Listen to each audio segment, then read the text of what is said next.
Maayong gabi sa tanan, ilabi na sa atong Dios nga labing gamhanan ug manduluwas kanatong tanan.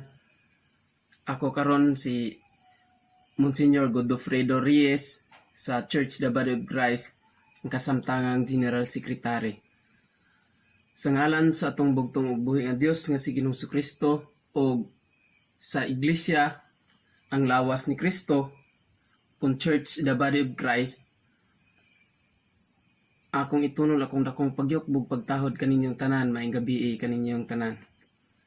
Karon miningtak na sa kagabion ato na usab nga hisgutan ang lain na po usab nga biblical topic nga nagauluhan ang ngalan lamang ni Kristo ang tuuhan sa tao aron mahimong anak sa Dios. Mga igsuon, unang pangutana, ang ngalan ba ni Kristo ang labaw sa tanan nga mga ngalan sa langit ug dinhi sa yuta? Mga igsoon, atong patubagon ang balaang kasulatan sumala sa sinulat ni Apostol San Pablo ngadto sa mabuhat sa mga apostoles sa kapitulo 4 bersikulo 12, ug kini atong ipamatuod pinaagi o pinasikad sa balaang kasulatan. Mga igsoon atong basahon, nagaingon, kining maong Hesus mao ang bato nga gisalikway ninyo nga mga magtutukod apan nga nahimo hinuong uluhang bato sa pamag-ang. Ug walay kaluwasan pinaagi kang kinsa kang bisan kinsa pangalain kay walay bisan unsa pang lain nga ngalan sa silong sa langit nga gikahatag ngadto sa mga tao nga pinaagi kini niini maluwas kita. So unsa day giingon sa balaang kasulatan pinaagi sa buhat kapitulo 4 bersikulo 11 ngadto sa 12, ang ngalan lamang ni Kristo ang gihatag sa katawhan dinhi sa kalibutan aron mamaluwas. Ikaduhang pangutana mga kaigsuonan, ang ngalan ba lamang ni Kristo ang labaw sa tanan nga mga ngalan sa langit o dinhi sa yuta?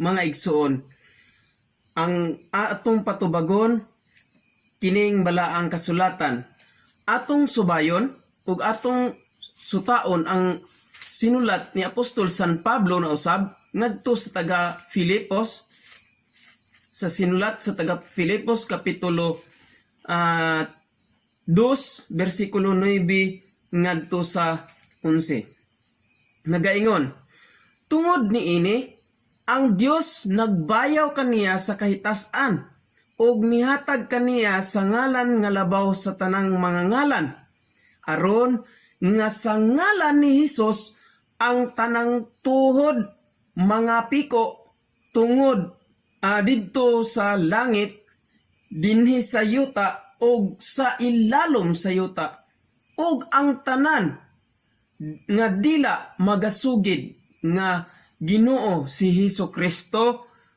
alang sa pagdalaig sa Dios nga Amahan. So unsa day mga igsuon? Matud pa sa gipamatud-an sa balaang kasulatan, una, ang tanan mga kaigsuunan nga ngalan wala gihatag kining maong pangalan alang sa kaluwasan, wala gihatag ni bisan kinsa kung dili sa ngalan lamang ni Hesukristo. Ug gani ang tanan musimba o muluhod diha sa iyang atubangan. Ang sunod pa usab niini, tanan nga mga dila magasugid nga Ginoo si Hesukristo. So kung sa English, and that every tongue should confess that Jesus Christ is Lord to the glory of God the Father. So He is Lord. Jesus Christ is Lord, mga igsoon. Si Kristo, Dios o siya Ginoo. Ang sunod mga kaigsuonan, ikatulong pangutana, ang tanantang pagabuhaton, pinaagi ba lamang kang Hesukristo nga ngalan? Mga kaigsuonan, atong subayon usab ang balaang kasulatan. Kung ang tanan bang pagabuhaton, pinaagi ba lamang kang Hesukristo nga ngalan? Isip Dios nga gipiyalan alang sa kaluwasan. Atong basahon mga kaigsuonan, ang Kolosas Kapitulo 3, versikulo 17. Nagpamatuod mga igsoon nga nag-ingon, ug bisan unsay inyong pagabuhaton, sa pulong o sa buhat, buhata ang tanan sa ngalan ni Ginoong Hesus, nga magahatag na kamo sa mga pagpasalamat ngadto sa Dios nga Amahan pinaagi kaniya. So unsa di ay maigsoon atong klarohon kung sa English, and whatsoever ye do in words or in deed, do all in the name of the Lord Jesus, giving thanks to God and the Father by Him. So ito pa pinaagi niya mga kaigsuunan, pinaagi niya pasalamatan ang Dios o sa iya bisan unsay atong ibukas sa atong mga baba sa pulong og sa buhat, mga igsuon, atong pagabuhaton pinaagi sa ngalan, pinaagi kang Ginoong Hesukristo or sa Dios nga si Hesukristo mga igsuon. Ang sunod mga kaigsuonan nga pangutana, kung ikaupat nato nga pangutana mga kaigsuonan, si Hesukristo ba lamang ang bugtong patukuranan sa tanang katawhan? Si Kristo ba lamang ang bugtong patukuranan? Mga igsuon, atong basahon mga kaigsuonan kung tinuod ba gayod nga si Hesukristo mao lamang ang bugtong patukuranan. Atong subayon ang sinulat ni Apostol San Pablo sa 1 Corinto Kapitulo 3, versikulo 11. Nagaingon maigsoon, kay wala nay laing patukuranan nga ikapahimutang pa ni bisan kinsa gawas sa gikapahimutang na nga mao si Hesukristo. So, kinsa di ay mga kaigsuonan ang nakapahimutang gitawag natog patukuranan? Si Hesukristo kana mga kaigsuonan. Siya, for other foundation can no man lay than that is laid, which is Jesus Christ. Naana diha kang Hesukristo. Siya mao ang patukuranan, siya ang mahimong pangulo, siya mao ang mahimong founder mga igsuon. Ang sunod niini mga kaigsuonan nga pangutana, si Hesukristo ba lamang ang atong tuuhan aron mabuhat o dagkong buhat sa kalibutan? Mga kaigsuonan, atong subayon na usab ang laing sitas sa balaang kasulatan sumala sa Juan Kapitulo 14 versikulo 12 mga kaigsuonan. Juan 14:12 nag-ingon, sa pagkatinuod magaingon ako kaninyo nga ang musalig kanako magahimo usab sa mga buhat nga akong ginabuhat, og labi pa kadagko nga mga butang kay niini ang iyang pagabuhaton, kay muadto man ako sa Amahan. Unsa day mga igsoon? Si Hesukristo di ay lamang ang gitawag nato og siya lamang ang atong tuuhan aron mabuhat ang tanan nga dagkong mga butang o mga buhat dinhi nining kalibutan na. So bisag unsa natoy buluhaton maigsoon, kinahanglan atong ipasikad sa atong Ginoong Hesukristo, atong idedikar atong pagabuhaton pinaagi gayud kaniya. Dagko man og gagmay og kini dagko gyud nga mabuhat, kay ngano mga kaigsuonan, siya mga kaigsuonan pinaagi kaniya ang tanan nga dagkong mga buluhaton dinhi sa kalibutan og pagatuuhan pinaagi gayud kaniya kang Ginoong Hesukristo. Ang sunod mga kaigsuonan, unsa ang paagi sa Dios sa iyang paghatag kanato kung duna kitay pangayoon kaniya? So unsay pamaagi man sa Dios sa paghatag kanato kun doon na kitay pangayoon kang Hesukristo. Mga kaigsuonan, matud pa sa Juan 14, Juan kapitulo 14 bersikulo 13 ngadto sa 15 o 13 ngadto sa 15 nag-ingon, ug bisan unsay inyong pangayoon pinaagi sa akong ngalan pagabuhaton ko kini, aron ang amahan kapasidunggan diha sa anak. Kung pinaagi sa akong ngalan, mangayo ka mo bisan unsa, kini akong pagabuhaton. So, unsa day mga igsuon? Nagpamatuod ang balang kasulatan nga kung mangayo kita sa Dios, ikahatag lamang niya pinaagi sa ngalan ni Hesukristo. So, pinaagi lamang sa ngalan ni Hesukristo. Mao ka na mga igsuon. Klaro ug tataw kaayo ang balaang kasulatan nagapamatuod. Ang sunod, sa pagtuo lamang ba ni Hesukristo ang tao maluwas? Kay ang uban mga kaigsuonan nagduha-duha pa. Labi na sa ngalan sa atong ni Ginoong Hesukristo, daghan kayo ang dili mo tuo o Ginoo. So daghan kayo kay dili kuno makaluwas. Apan atong papamatud-on ang balaang kasulatan, ang Biblia, kay kini man ang gibilin aron kita makabaton og kamatuoran. Atong basahon ang Buhat kapitulo 16 bersikulo 30 mga kaigsuonan. Buhat 16:30. Og iyang gidala sila sa gawas ug miingon kanila, mga senyores, unsay kinahanglang buhaton ko aron maluwas ako? Sa 31 mga igsoon atong basahon. Ug kaniya mitubag sila nga nag-ingon, tumuo ka sa Ginoong Hesus ug maluwas ka, ikaw ug ang imong panimalay. Unsa day mga igsoon? Unsay gipamatuod? Tumuo ka sa Ginoong Hesus ug maluwas ka, ikaw ug ang imong pamilya.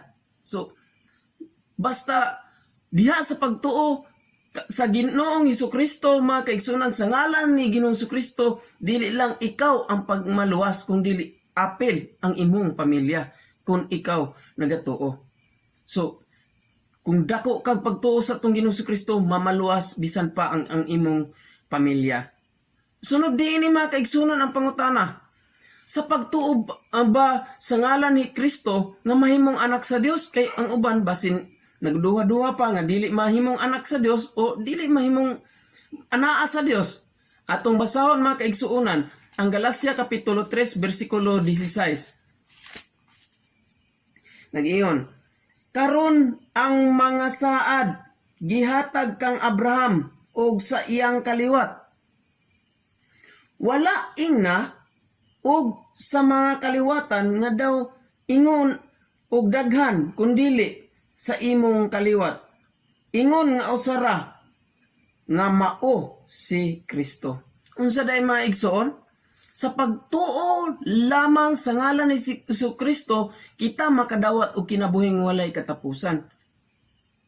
Ang sunod, unsa may dangatan sa tao nga dili magtuo kang Kristo? Unsa may dangatan mga igsoon? Atong papamatud-on ang balaang kasulatan. Atong tan-awon, atong subayon ang Biblia kung unsay dangatan sa tao nga dili magtuo sa ngalan ni Kristo. Okay.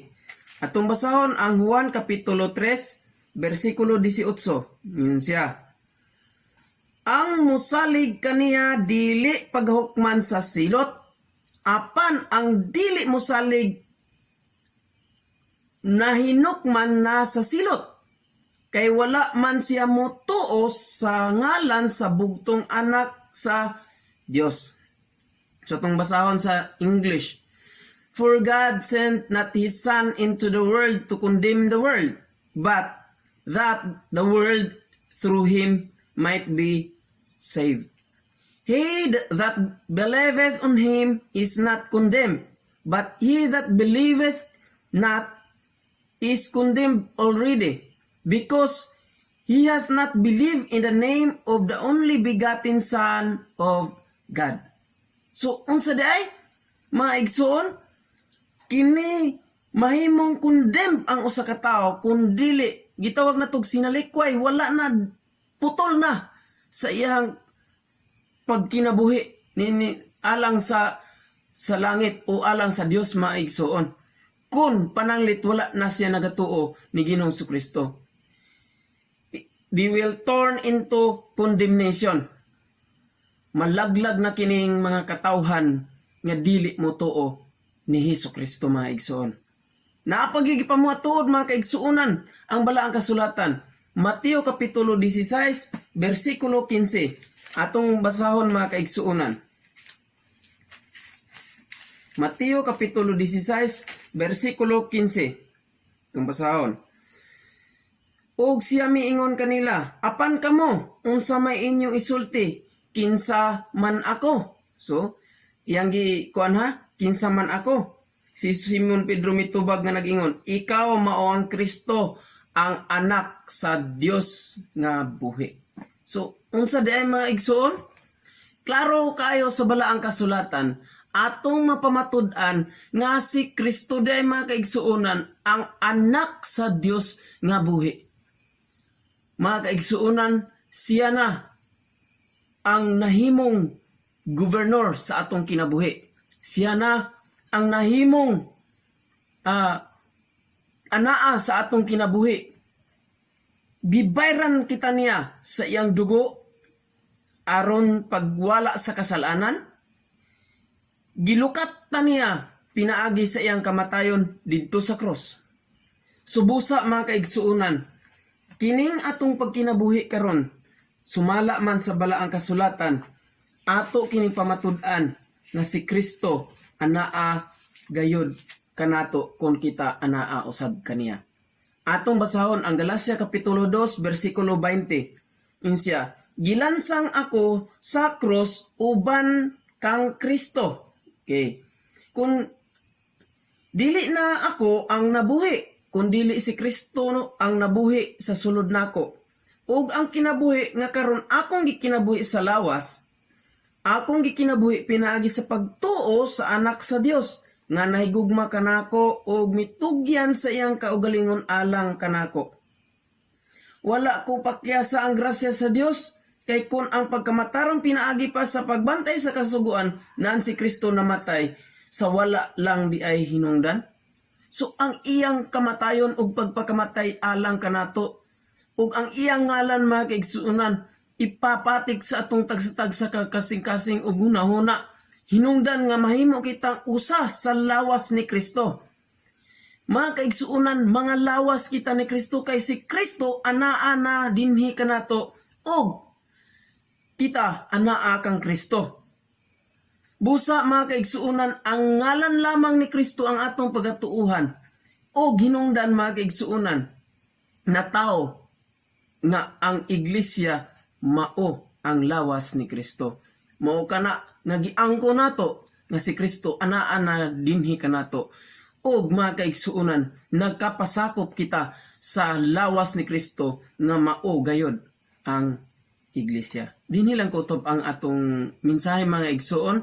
Daghang kaayong salamat sa pagpaminaw. Maghinaot ko nga nakabaton kamo og pagtulunan, pinasikad sa balaang kasulatan, ug manghinaot ko nga sa kanunay kamo magasuporta niini nga maong pamaagi aron ang katawhan makabaton og kamatuoran og kaluwasan. Daghan kayong salamat, maayong gabi. God bless og hinaoton ta nga siya magauban kaninyo sa kanunay, magahimo kaninyong putli og balaan ug hamili at tubangan sa iyang gingharian. Daghang kayong salamat.